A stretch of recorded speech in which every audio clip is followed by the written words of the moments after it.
Pagkatapos nitong si Peter Alfaro na balitang ititrade, mukhang susunod naman itong si Russell Escoto. Dahil ang balitang umiikot ngayon dito sa Magnolia Hotshots, baka daw itong si Russell Escoto ay i-trade na ng Magnolia dito sa NLEX Road Warriors at ang magiging kapalit naman yan ay itong si Anthony Semerad. Dahil mukhang ito raw Magnolia Hotshots ngayon ay gustong magkaroon ng konting rebuilding dito sa kanilang lineup. Marami ng mga bagong player na nakuha si Coach L.A. Tenorio pero gusto pa niyang dagdagan at nakita nga nila na itong si Anthony Semerad bagay dyan. Kung inyong magugunita, itong si Semerad, isa yun sa mga top scorers talaga pagdating sa 3 points ng PBA at mahusay din ito na defender.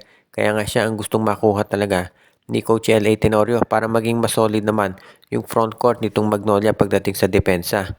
Plus of course, spot-up shooter itong si Semerad kaya yan ay magiging okay talaga dito sa PBA. At sa kasalukuyan, sa tingin ko, itong Magnolia hindi pa tapos yan sa pag-trade sa mga players nila. Bukod dito kay Escoto, baka si Rafi Verano masama rin. Meron nga mga teams na nag-i-inquire din dito kay James Laput. Pero sa kasalukuyan, sa tingin ko mukhang itong si Escoto most likely yan ang ite-trade ng Magnolia lalo na kung si Anthony Semerad ang magiging kapalit.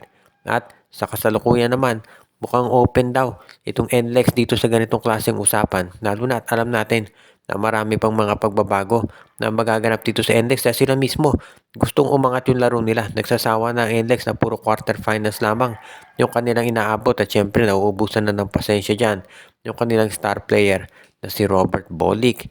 Kaya nga talagang mukhang itong NLEX Road Warriors ay very open na makipag-usap dito sa Magnolia Hotshots. At syempre yan ay talagang inaabangan naman ni Coach L.A. Tenorio maski na ng SMC dahil magandang asset itong Anthony Semerad kapag yan ay kanilang nakuha. Sa kasalukuyan, maraming mga posibleng coach na pumasok dito sa PBA at pumalit dito kay John Cardel sa Titan Ultra. Maraming mga pangalan na nababanggit pero hindi tayo magtataka kung for example baka ito si Chito Victorero ay bumalik at siya maging bagong coach ng Titan Ultra. Ang Titan Ultra kasi ngayon ay gusto na raw na maging mas malakas yung lineup nila. At yung pagkuha dito kay Chito Victorero, isa sa tingin ko makatutulong dyan. Maraming naging kritisismo dito kay Victorero sa pag-handle niya ng Magnolia. Pero sa totoo lang mahusay naman to yung coach.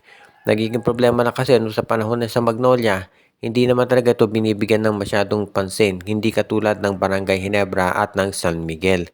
Medyo kulang daw sila sa players noon kaya palaging kinakapos. Kaya nga ngayon, dito natin talaga makikita na magiging itong si Coach Victorero kapag napunta yan dito sa Titan Ultra.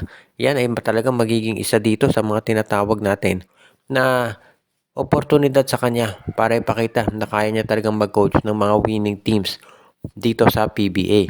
Kinakailangan lang talaga na ipakita rin niya na siya ay magiging solid para dito sa kanilang koponan. At sa tingin ko, yung lineup ng Titan Ultra naman malakas. May Abueva, may Monson, nandiyan si Cade Flores. Kaya sa tingin ko, pwede talaga na lumaban itong Titan Ultra dito sa ibang mga teams. Lalo na kung meron kang Chito Victorero na humahawak dito.